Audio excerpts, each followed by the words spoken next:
Bueno, continuando esta noche, nuevamente como cada uno de los ponentes de este simposio, tengo el agrado de presentar a un amigo, como muchos de los especialistas que han estado pues disertando acá en esta cuarta y última semana.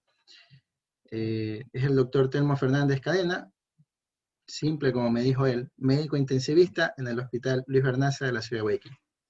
Su tema será ventilación mecánica en ECMO, que es pues el tema que se continúa pues con el del doctor Vargas. Muchas gracias de antemano, doctor. Alguien que formó parte de mi formación y me da gusto que comparta con nosotros este gran tema. Gracias, doctor. Adelante.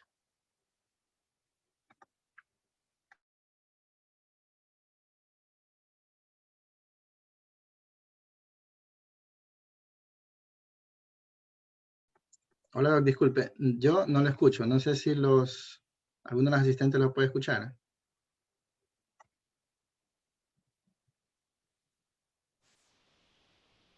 ¿Ahora?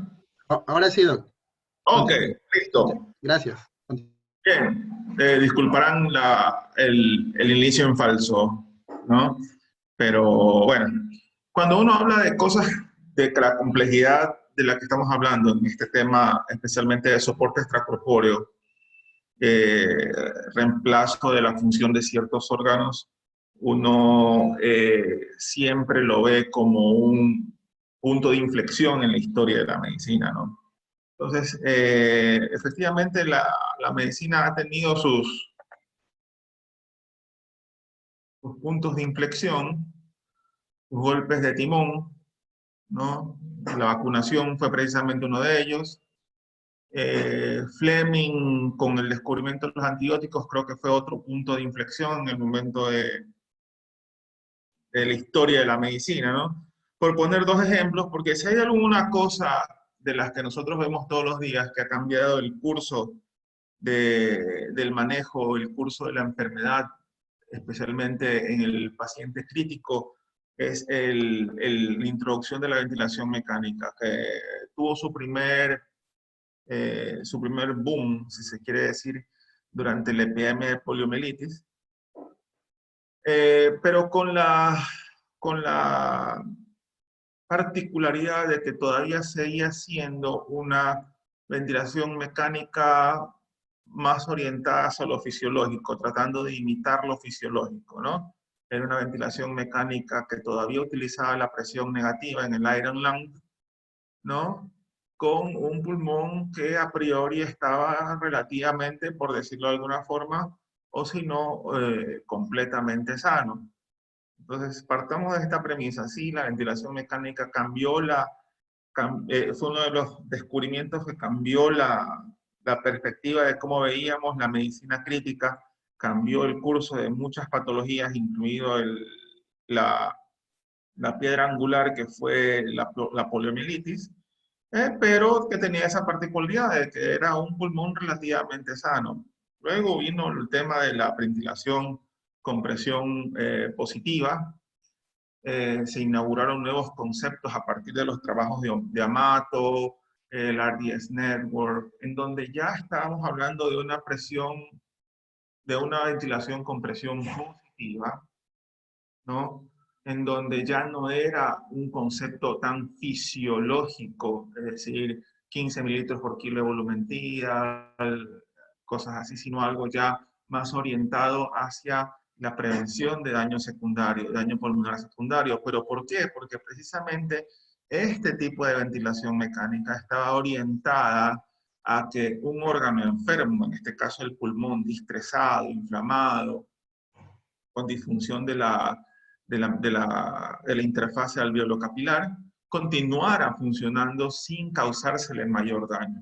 Que vimos que nosotros, que el concepto de ventilación protectora se probó que mejoraba la sobrevida en los trabajos originales de Amato y RDS Network, ¿no? Y de ahí hemos tratado de que este concepto de ventilación protectora vaya evolucionando, evolucione con modos atípicos de ventilación mecánica como la PRV o la ventilación oscilatoria de alta frecuencia, últimamente la ventilación en prono, todo esto muy venido a más, conceptos mucho más novedosos en las circunstancias actuales de pandemia, ¿no? Entonces, pero nosotros tenemos que tener siempre en consideración el concepto de presión positiva, que es una situación antifisiológica a nivel respiratorio, y un órgano que tiene un daño primario, que tiene un daño estructural, como es el caso del distrés. Ahora, ¿hasta dónde podemos empujar esos límites? ¿Cuáles son nuestros objetivos en la ventilación mecánica? Y eso es algo que lo han venido viendo en las charlas anteriores, ¿no? Pero que se resumen en alteraciones mecánicas, alteraciones de las propiedades mecánicas, tanto del pulmón como de la caja torácica, que tiene su impacto en cuanto a la deformabilidad del pulmón, ¿verdad? En cuanto a su extensibilidad, a su elasticidad, tanto a la propiedad de estirarse como de hacer el recoil, a la pérdida de unidades alveolares. Todo eso hace que aumente el espacio muerto y aumente la energía empleada al haber mayor necesidad de flujo, mayor necesidad de presión, para tratar de mantener una ventilación, es decir, para tratar de mantener un volumen minuto adecuado, para que nos permita alcanzar unos objetivos, tanto de oxigenación como de ventilación. Y aquí la palabra clave es energía empleada, porque la cantidad de aire que uno entra, que uno introduce en el pulmón con la ventilación mecánica a determinada presión, con determinado cambio de presión, por encima de una presión basal, que es el pico, tiene un impacto a nivel del tejido pulmonar. Entonces, tiene como consecuencia lo que conocemos ahora como lesión inducida por ventilación mecánica.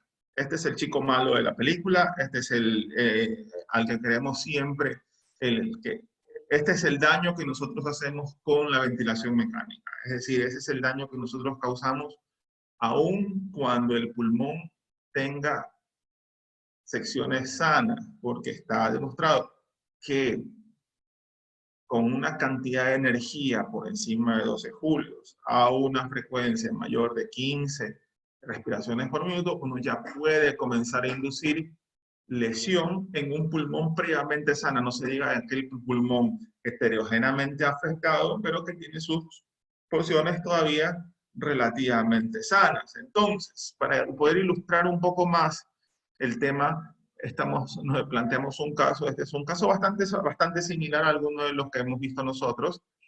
Es un hombre de 44 años que tiene su tercer día de ventilación mecánica, tiene su ventilación mecánica ya optimizada, sedado, anestesiado, relajado, en posición prono, ventilado de manera protectora, ¿ya? Pero que tiene, para mantener una relación PO2-FIO2 de 80, tiene el 90% de FIO2, 14 de PIB, mucha frecuencia, y a pesar de esa frecuencia, para tratar de optimizar ese volumen minuto, tenemos una PC2 95 con alteración del pH, mucha driving pressure, que ya es un concepto más mecánico, y mucho poder mecánico, que es un concepto más orientado hacia la física de la energía que uno transmite a ese pulmón. Si nosotros revisamos, como vamos a ver más adelante, son cifras que se asocian con mayor mortalidad.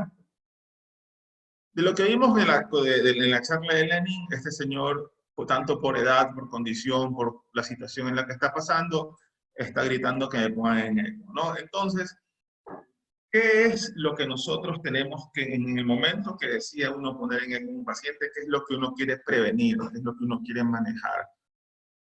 Tenemos que tener claro el concepto que, al igual que la ventilación mecánica, el ECMO no sirve para curar nada. El ECMO no cura. El ECMO lo que hace es esto: prevenir el daño pulmonar inducido por la ventilación mecánica. Este daño pulmonar inducido tiene varias variables, tiene algunas variables, principalmente dos. Uno, que es la presión. Como ya vimos en los estudios originales de Amato, en el estudio de Amato de Driving Pressure, que salió hace unos pocos años, Una driving pressure, que es la diferencia entre la presión plató y el PIB, ¿verdad? Mayor a 15, aumenta la probabilidad de morir o la probabilidad de complicaciones dentro del hospital, ¿verdad? Entonces, una de las cosas que nosotros queremos prevenir al momento de nosotros ventilar a un paciente es que tenga un delta P o una driving pressure por encima de 15. Y ese es uno de los objetivos del ECMO.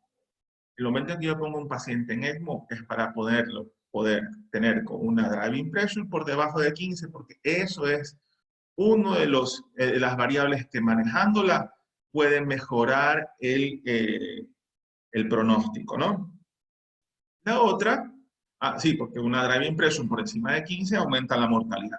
La otra es la variable energía, y esto es algo que se viene estudiando poco a poco. ¿Por qué? ¿Cómo evoluciona el concepto de variable, el concepto de daño pulmonar inducido? Cuando comienza la ventilación mecánica ya por los 70, lo primero que uno ve es que a 15 mililitros por kilo, 40 de presión pico, se rompía el pulmón y se producía lo que se llamaba aerotrauma. Muy bien. Después hablábamos del volutrauma, del atelectrauma. Es decir, diferentes formas en las cuales uno, al momento de exponer a un paciente o al momento de exponer un pulmón a la energía a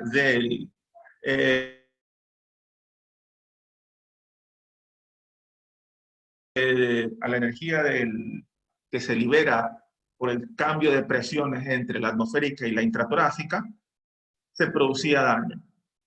Y llegamos al concepto en el 2016, en el cual se resume en una sola fórmula de energía de poder mecánico todas estas variables: presión meseta, PIB, frecuencia respiratoria y volúmenes, todos integrados en una sola fórmula, en la cual se vio, inclusive desde los estudios experimentales, que con un poder mecánico mayor de 12 julios, ¿no?, a una frecuencia por encima de 15 respiraciones por minuto, uno ya podía comenzar a ver daño pulmonar inducido.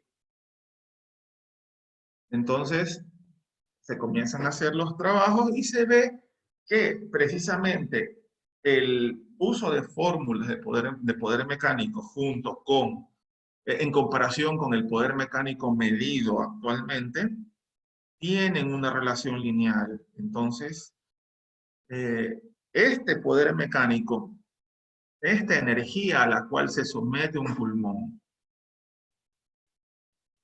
el daño, el impacto que pudiese tener, tiene mucho que ver con la distribución de la lesión a nivel pulmonar. Entonces,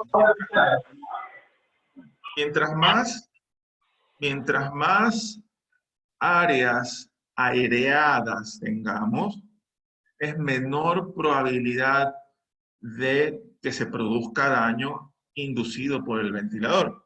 Y esto tiene mucho sentido porque la mayor cantidad de áreas consolidadas, es decir, áreas no ventilables, la energía que se transmite en proporción hacia las áreas ventiladas es mucho mayor. Entonces, mientras mayor cantidad de energía se dé a las áreas ventiladas, mayor es la probabilidad de producir un daño inducido por ventilador. Entonces llega un momento en que por más que uno lo ponga en ventilación protectora, el impacto a nivel del pulmón llega a ser prohibitivo. ¿Y cómo uno mide el impacto y uno puede decir que es un impacto prohibitivo? Es cuando tiene su mechanical power por encima de 15 y un poder mecánico por encima de, algunos dicen 12, otros decimos 17, pero un poder mecánico por encima de 15 uno podría decir que aumenta relativamente, aumenta de manera consistente la probabilidad de un mal resultado. Entonces, en el momento en que nosotros nos planteamos esta pregunta: ¿cuánto se podrá doblar el bambú antes de que se rompa? Y vale la pena seguir empujando los límites en función de que una vez que se rompió el bambú no lo puedes volver a arreglar. La fortaleza del bambú, el bambú es una de las maderas más fuertes que existe, y su fortaleza se basa y se fundamenta en su flexibilidad. Una vez que lo rompiste, no puedes desromperlo. Una vez que lesionaste el pulmón con el respirador, no puedes arreglar ese daño. Se desencadena una serie de fenómenos que llevan a aún mayor daño. Entonces la pregunta es, ¿vale la pena seguir ajustando, viendo, cuando ya sabemos cuáles son esos límites en los cuales uno comienza a hacer daño? Bueno, seguimos con nuestro caso, lo ponemos en ECMO, como vimos las indicaciones, es un paciente menor de 55 años, tiene una enfermedad potencialmente reversible, asumimos que no tiene ninguna contraindicación, y como nos enseñaron hace un rato, lo iniciamos en una configuración venovenosa con cánula yugular 21 y femoral 25, como nos gusta, para poder manejar los flujos adecuadamente, sin que nos den líos las presiones, podemos oxigenarlo adecuadamente con esa cánula de drenaje, podemos subir mucho las revoluciones, podemos subir mucho el flujo, llegar a 3.5 litros por minuto sin subir mucho las revoluciones, como nos gusta, lo mantenemos sedado, relajado y ventilado al paciente. Tenemos una PO2 de 180, una PC2 nuevamente en rango, con un buen pH, satura 100%, pero ya sabemos que esos no son los objetivos del ECMO. Los objetivos del ECMO, acordémonos que en este momento todavía lo tenemos con un driving pressure prohibitivo y un mechanical power que haría que cualquiera se eche a llorar. Entonces, una vez que hemos cumplido y sobrepasado los objetivos del ECMO, es decir, tenemos una saturación por encima del 80%, ¿verdad? Una PO2 por encima de 60, nosotros podemos comenzar a trabajar con el respirador tratando de ¿qué? De evitar lo que hemos venido hablando la primera mitad de la charla, tratando de evitar toda esa cascada de lesiones inducidas por ventilación mecánica, ¿no? Entonces el objetivo del ECMO precisamente es crear las condiciones para yo poder limitar, poder disminuir, poder controlar todas aquellas variables, tanto la energía como la presión, que me llevan a o que causan mayor daño pulmonar secundario a ventilación mecánica, ¿no? Es por eso que yo en el momento en el momento que yo veo que ya mis objetivos del ECMO están cumplidos, lo pongo, ya no lo pongo por volumen, sino que lo pongo a ciclar por presión, le pongo una presión inspiratoria de 8, un PIC de 8, con eso me hará 2-3 mililitros por kilo de volumen. Como ya vemos que tenemos el tema de la frecuencia es importante para la lesión inducida por ventilación mecánica, le pongo una frecuencia bajita de 10 respiraciones por minuto, quizás menos, para evitar la atelectasia inducida por FiO2, fenómeno descrito en los primeros albores de la ventilación mecánica, donde utilizábamos FiO2 por encima de 60. No soy lo suficientemente viejo para alcanzar a haber usado ese tipo de FiO2, pero sé que en algún tiempo se usaron. Podemos una FiO2 de 30%, un tiempo inspiratorio un poquito prolongado, para que tratar de mantener una relación IE un poquito cercana a 1.2, 1.2.5, de tal manera que el impacto de la energía y de las presiones en el pulmón sea el mínimo posible, ¿ya? Entonces, eso es lo que nosotros conocemos como ventilación ultraprotectora, ¿no? Entonces, con eso le podemos, si hacemos los cálculos, numeritos más, numeritos menos, un poder mecánico de 8, una driving pressure de 7, un volumen tidal de 3 mililitros por kilo, todo esto cumpliendo los objetivos que estábamos buscando, es someter a ese pulmón a muchísima menos presión, a muchísima menos energía, que son los dos principales determinantes del daño inducido por ventilación mecánica, ¿no? Entonces, por lo pronto, el objetivo de la ventilación mecánica dentro de en el contexto del paciente en ECMO se van cumpliendo. Sin embargo, esta ventilación ultraprotectora tiene sus cosas, ¿no? Primero que al mover tan poco volumen, quizás limitándonos a mover algo en el espacio muerto, nos causa mucha hipoventilación, muchas atelectasis, lo cual hace que en algunos centros, quizás con mayor acuosidad que en otros, la broncoscopía con toalete bronquial sea algo más reglado inclusive. En el contexto del paciente con COVID, quizás el tema de la broncoscopía sea un poquito más complicado por el riesgo de aerosoles, de transmisión que puede tener un procedimiento tan invasivo como este. Es un paciente que está coagulopático, que está ventriculado, que puede sangrar. Hemos visto sangrados de vía aérea, que son un problema, ¿no? Esta ventilación ultraprotectora en el paciente con sedación consciente, si uno no tiene, si uno no tiene un manejo de CO2 adecuado, como bien lo dijo Lenin, tenemos un paciente que puede comenzar a ponerse taquipneico, sabiendo que el CO2 es el estimulante, el trigger a nivel central para la ventilación. Entonces, una PC2 por encima de 40 va a activar este trigger y nos va a llevar a un paciente a que tenga mayor sed de aire. Entonces, la sedación consciente, la supresión de la sed de aire, con morfina, desmetomina, y principalmente mucha paciencia, porque yo vi una pregunta por ahí que hablaban de los tiempos. Nosotros hemos tenido pacientes 30, 40, 45 días en ECMO, y esto es cuestión de paciencia, porque el paciente en ECMO no mejora de un día para otro, ¿no? Entonces uno puede ver, y uno revisa la literatura y ve pacientes y ve reportes de pacientes con ECMO extubados, pacientes con reporte de ECMO despierto, y uno se puede, pero no. ¿Por qué? Bueno, ya vamos a hablar por qué. La ventilación ultraprotectora en pacientes en ECMO vigil tiene que tener ciertas características. Primero, que tiene que estar con una traqueotomía. Uno no puede pensar en tener un paciente en ECMO COVID con la cantidad de lesión que debe tener sin una traqueotomía. Eso es fundamental. Nosotros lo hacemos muy temprana, y está indicada una traqueotomía muy temprana para poder tener un paciente en ECMO, ¿no? El manejo nutricional es un concepto que se extrapola del tema de la ventilación mecánica. En general, el paciente con ventilación mecánica que está adecuadamente evaluado y adecuadamente tratado desde el punto de vista nutricional tiene mejor pronóstico. Principalmente una PC2 por debajo de 35 milímetros de mercurio. Esto se maneja con el ECMO. Esto no intentamos manejarlo con el ventilador, es bastante obvio, pero siempre hay que puntualizarlo. Porque si yo trato de aumentar, de disminuir el CO2 aumentando el volumen minuto, voy a aumentar el poder mecánico, y con lo cual voy a aumentar la lesión inducida por ventilación mecánica. Y es lo que precisamente queremos evitar. El manejo y la prevención del delirio es fundamental, y para eso el acompañamiento familiar, el uso de antipsicóticos, la rehabilitación física, orientar al paciente, el uso de medidas higiénico-ambientales para el manejo y prevención del delirio se vuelve un tema fundamental, porque una de las principales causas de decanulación accidental es precisamente el paciente con agitación psicomotriz en delirio. Como en todas las complicaciones en ECMO, las complicaciones en ECMO uno tiene que prevenirlas, porque el momento en que se previenen tienen una mortalidad muy alta.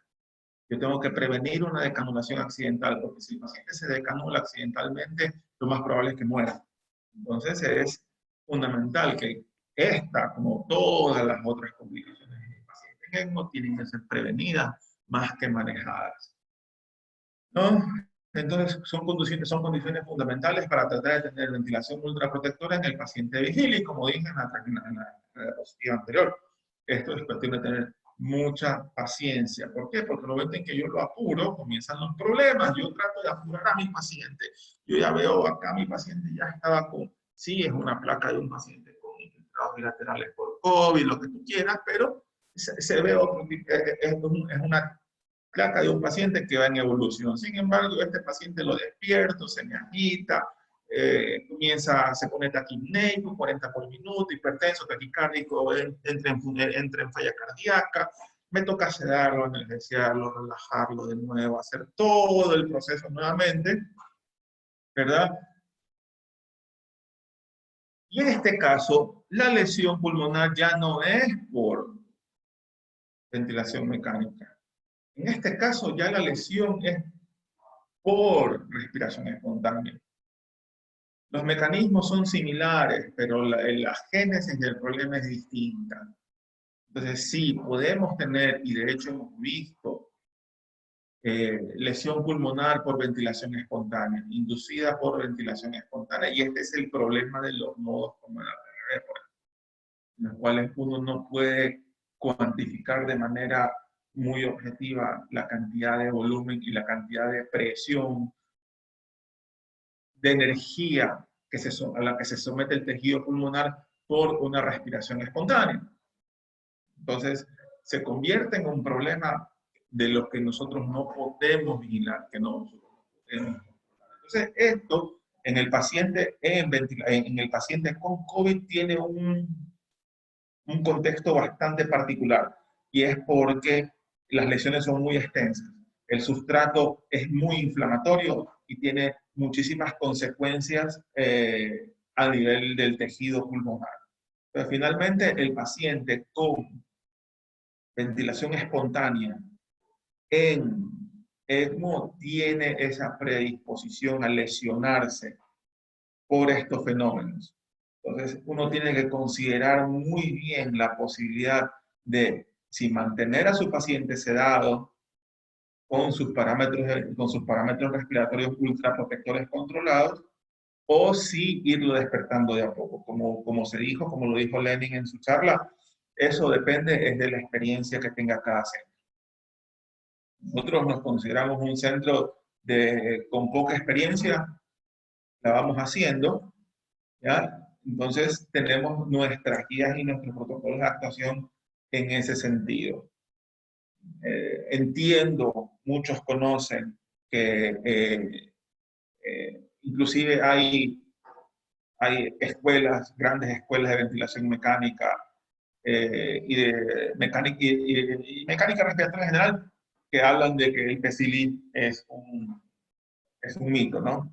Pero tiene todo sentido, tiene todo el sustrato fisiopatológico para producirse. Yo creo que es cuestión de tiempo hasta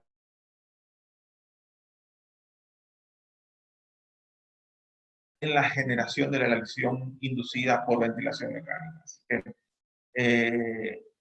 es algo que hay que tomar en cuenta en el momento en que uno despierta al paciente y se agita. Mucha de la agitación psicomotriz tiene que ser manejada antes de siquiera tratar de mantener al paciente despierto, conectado a un sistema de... Entonces, en resumen, la ventilación mecánica en el paciente en ECMO tiene que tener un solo objetivo, y es el prevenir todas las lesiones inducidas por ventilación mecánica. Entonces, la respuesta a las preguntas que nos planteamos al inicio: ¿cuánto se podrá doblar el bambú antes de que se rompa? Yo personalmente no quiero evaluarlo. No es algo que a mí me interese saberlo. ¿Por qué? Porque si lo rompo no lo voy a poder desromper, ¿no? ¿Y vale la pena seguir empujando los límites? La respuesta es no, porque ya sabemos cuál es la mortalidad. Ya sabemos qué es lo que pasa cuando empujamos los límites. Cuando empujamos los límites, la gente se muere. Cuando a un paciente estresado empujamos los límites y lo llevamos más allá de 17 joules de poder mecánico y más allá de 15 de driving pressure, la gente se muere, se hace daño, la mortalidad aumenta. Entonces, llevarlos y empujar esos límites más allá no creo que sea la opción más, no creo que sea lo mejor para el paciente. Así que creo que por ahora es todo lo que tengo para compartirles. No sé si tengan alguna pregunta y con gusto trataré de resolverla. Gracias, gracias doctor. Voy a leer una pregunta que pusieron en el chat, un par de preguntas que eran para usted. Antes quería decirle que, como siempre, la charla interesante y filosófica, y me parece importante los puntos que nos dio a rescatar, ¿no? Si el PCL existe o no existe. Yo creo que existe, porque si no el paciente no necesitará ventilación mecánica. Y la lucha, después de haber luchado con el PCL, nos continúa con el BILI. Y saber que tenemos pues que cumplir con los cuidados estándar, ¿no? A veces, conversando entre colegas, nos ponemos un poco a filosofar que queremos hacer muchas cosas, y de pronto en nuestra UCI no nos preocupamos de cumplir con la traumoprofilaxis, de cumplir con una nutrición temprana, de cuidar a los pacientes en las áreas de decúbito, etc. O sea, los cuidados estándar creo que son los detalles que cambian el pronóstico del paciente. Voy a leer un par de preguntas que le hicieron acá. Había una de la FIO, no sé si usted la recuerde. Ah, Acá ya, está. Cristian, sí, La FIO en el veno venoso, sí. la FIO en el veno venoso siempre al 100%. ¿Ya?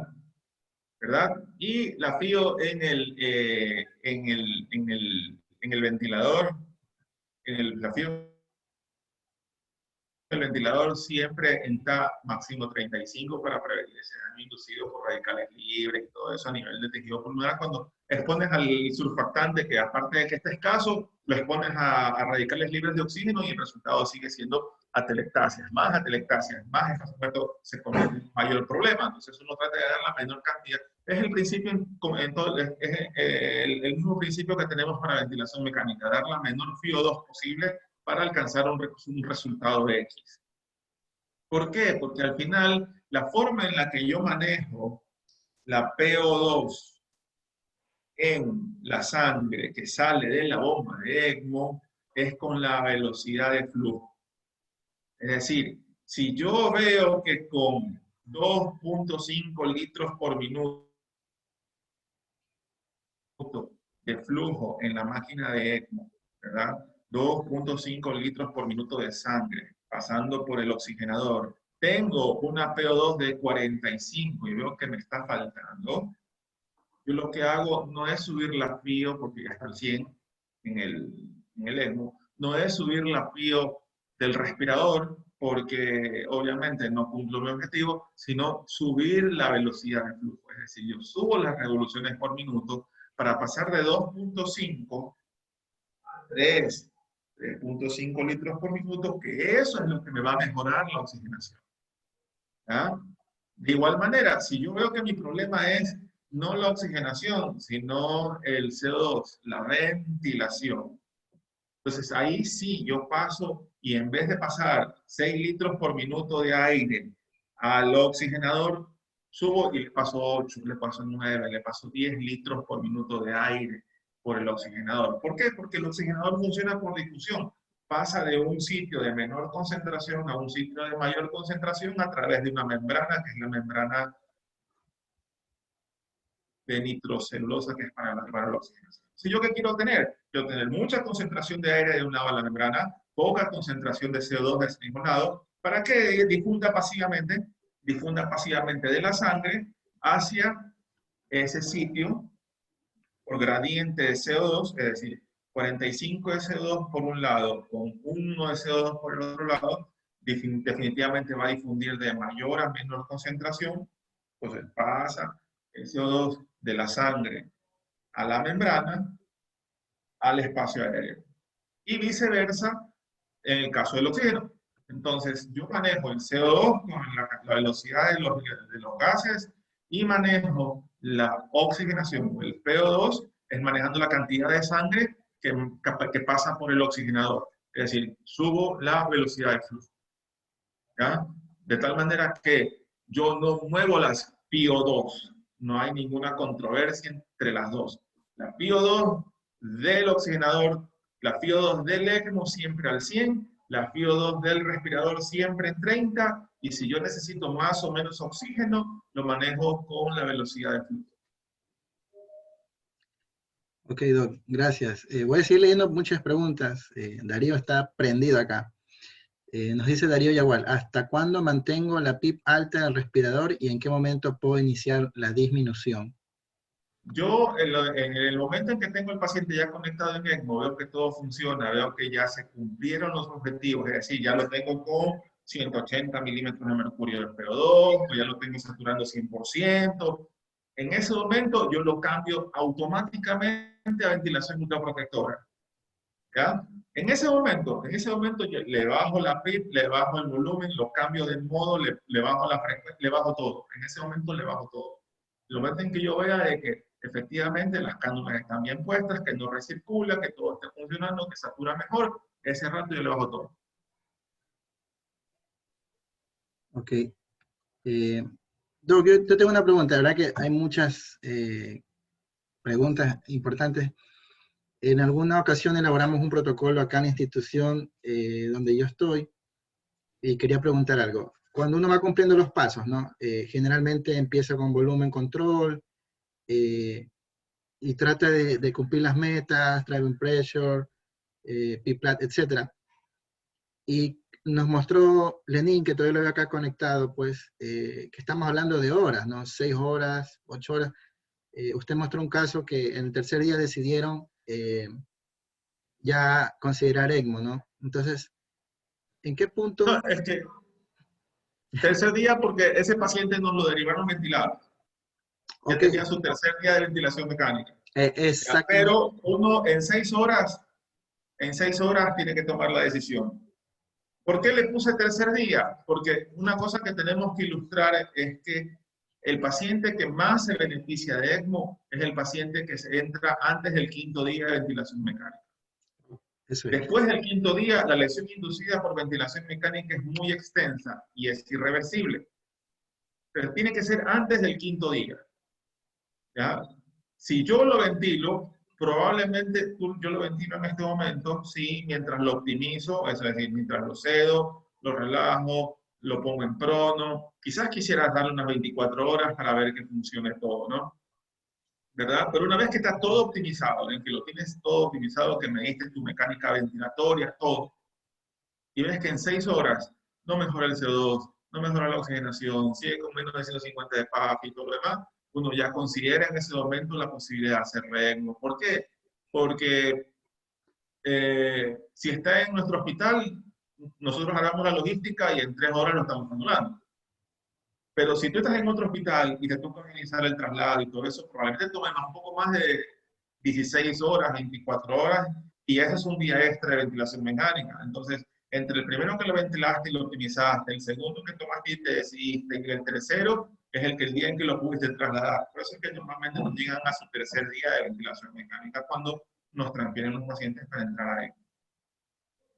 Ok, contestado mi pregunta. Y otro punto, la traqueostomía que usted nos lo mencionó y que la hemos vivido que siendo temprana favorece, bueno, a veces usted sabe la escasez de sedantes, relajantes, y nos da algunas ventajas.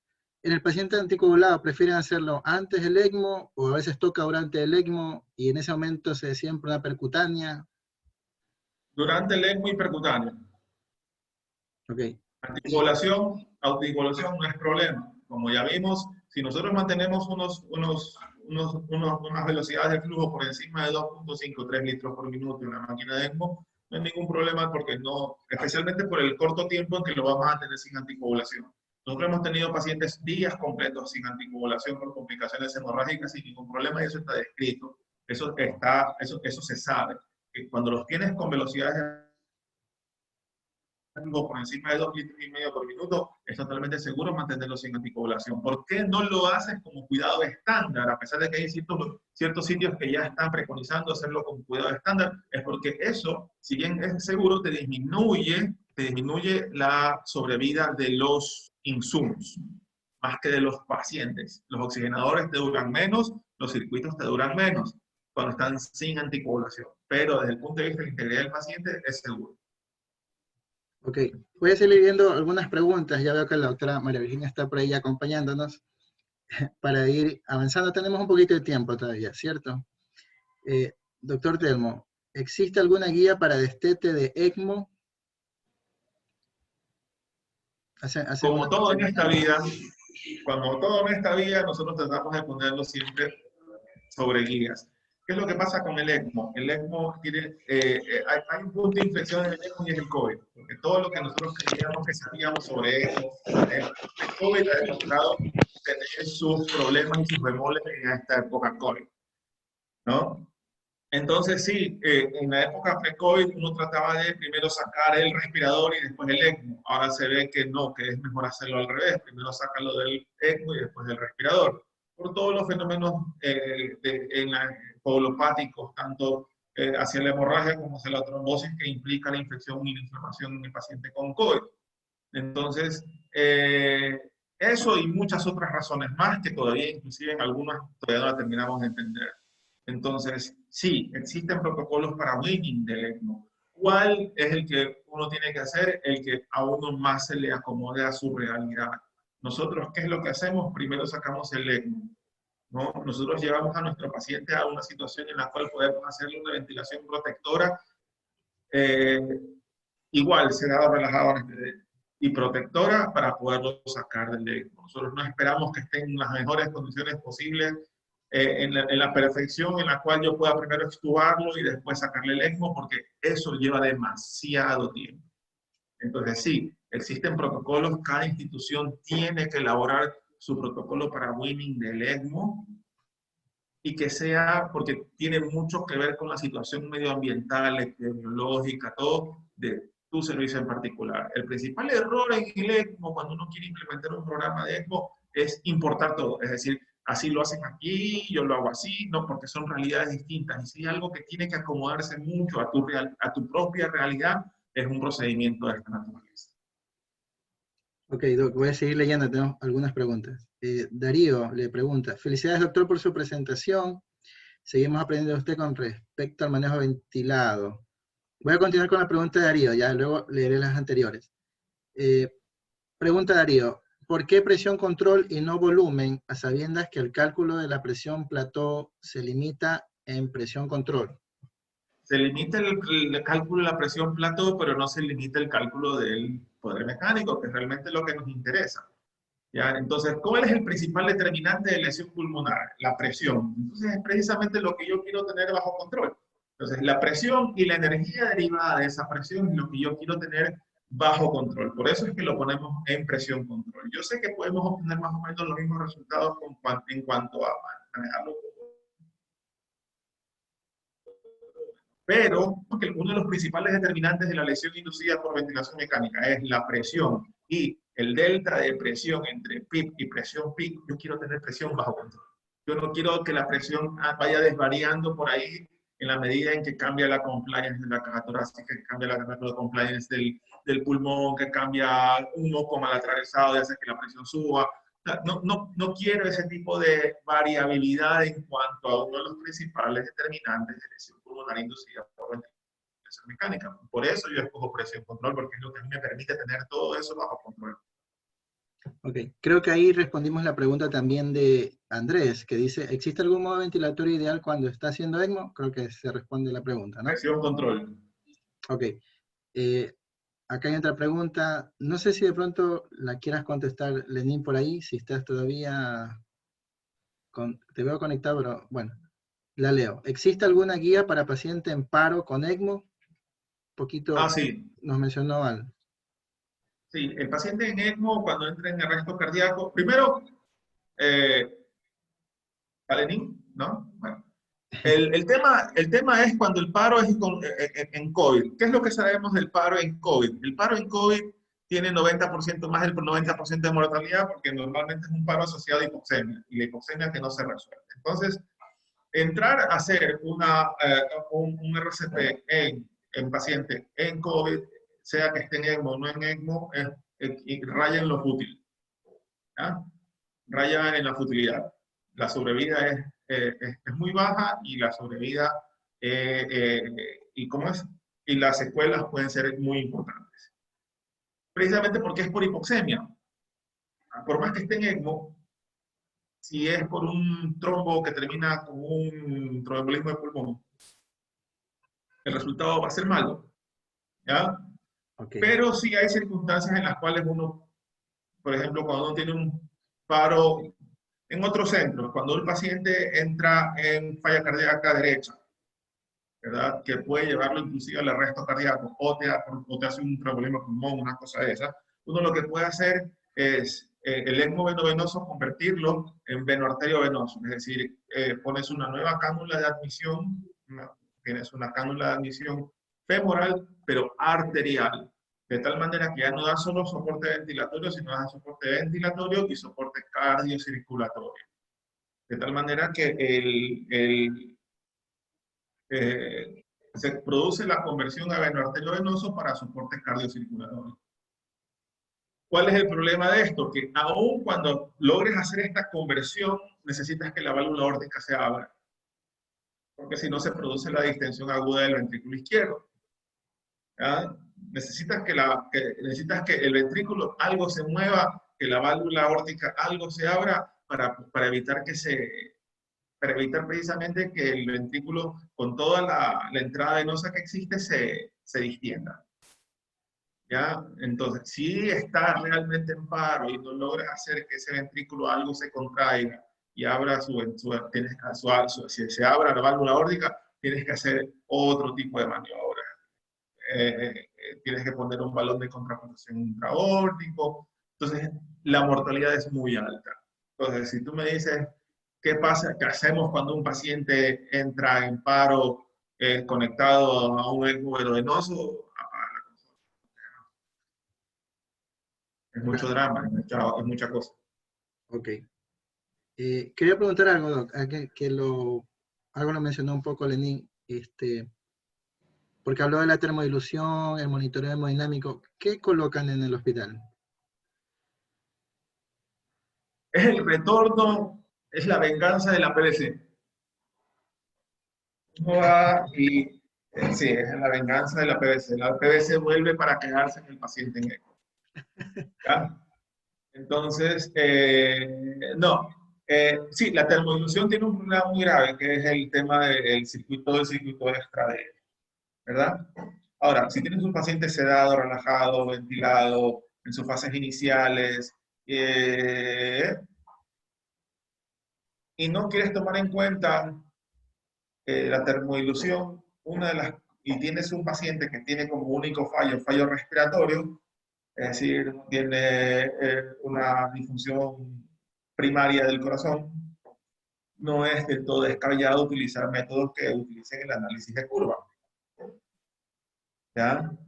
El análisis de curva, tanto para, más que nada para la inferencia del gasto cardíaco. Ok, bueno, y la ecografía, ¿no? ¿Ah? Y la ecografía.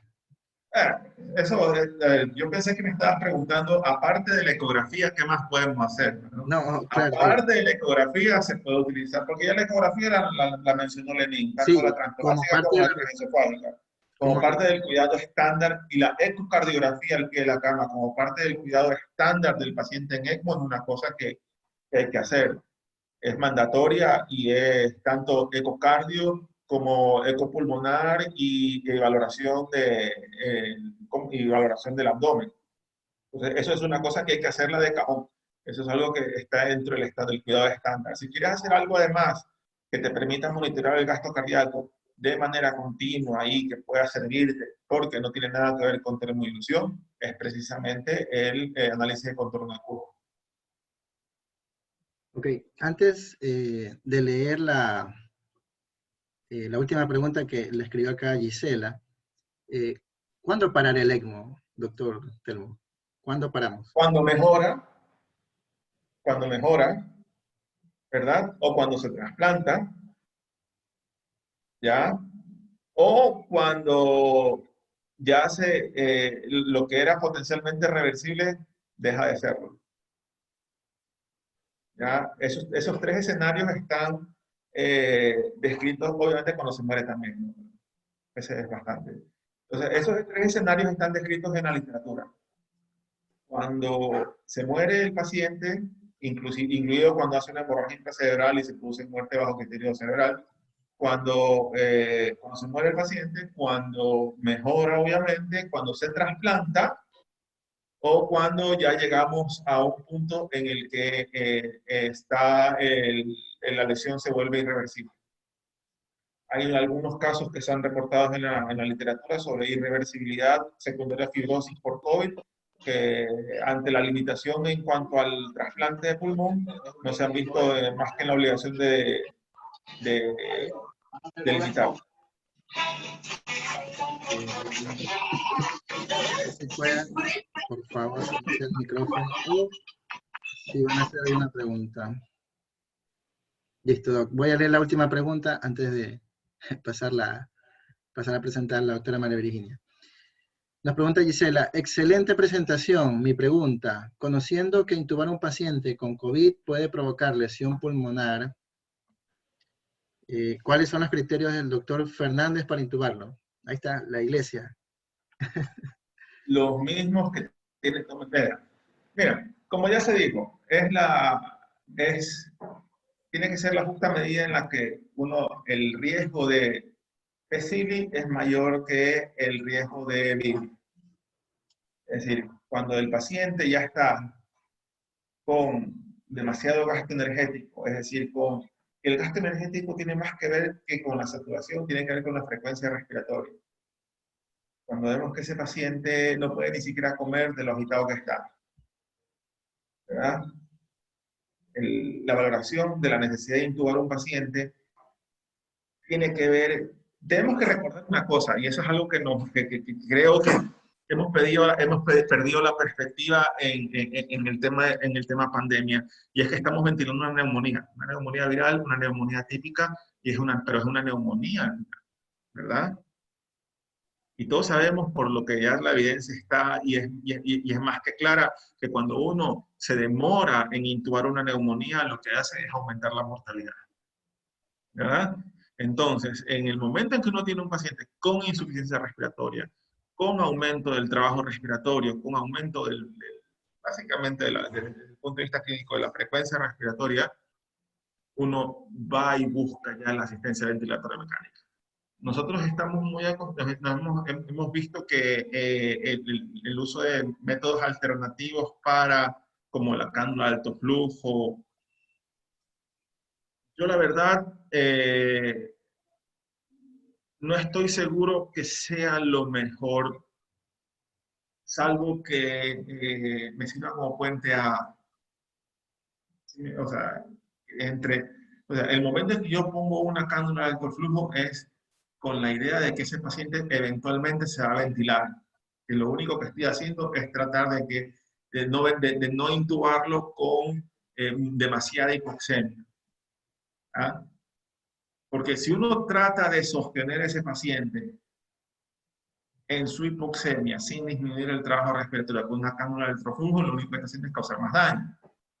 Entonces, contestando esa pregunta, sí, ¿en qué momento uno intuba a un paciente? En el momento en que el riesgo de todo lo que pueda significar la mortalidad, que todo lo que pueda significar la ventilación mecánica y lo negativo que tenga la ventilación mecánica, sí, que las neumonías, que el bilis, que todo lo demás, que todo ese riesgo sea menor al riesgo que corre ese paciente de seguir con 30 respiraciones por minuto y con 60 de presión arterial de oxígeno. Entonces, una forma bastante clara es cuando tienes al paciente en cánula de alto flujo y le calculas el índice de ROX.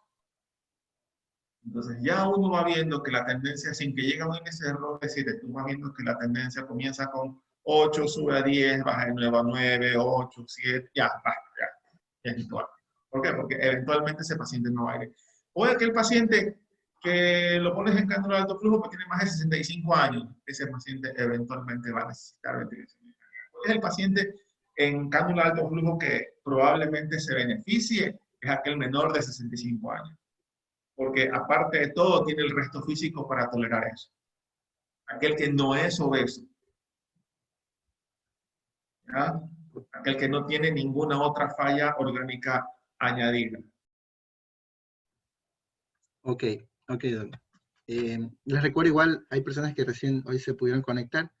Esta semana y la primera semana, si mal no recuerdo, tratamos ese par de temas. El doctor Ricardo Jauregui trató el tema ¿cuándo intubar en paciente COVID-19? Me pareció una revisión interesante, nos habló de unos estudios italianos que usan Helmet, bueno, igual el índice de ROX, el delta ROX, los diferentes escenarios con BNI, Score Hardcore para ir haciendo una guía, pues no todo es exacto, ni si la medicina fuera una ciencia exacta, esto ya nos hicieron los robots. Nos suplantaran las máquinas. Bueno, y de acá en el alto flujo, pues la habló Faustito el día lunes, si no me equivoco, y fueron charlas que grabamos y se subieron al canal de YouTube. Si tienen interés, les puedo compartir el canal más adelante después de terminar la siguiente exposición. Doctor, quiero agradecerle infinitamente, pues, un amigo que ha compartido sus conocimientos durante mi formación y lo sigue haciendo. Quiero agradecerle su presencia y espero, pues, en algún otro evento poder contar nuevamente con usted. Sí, seguro.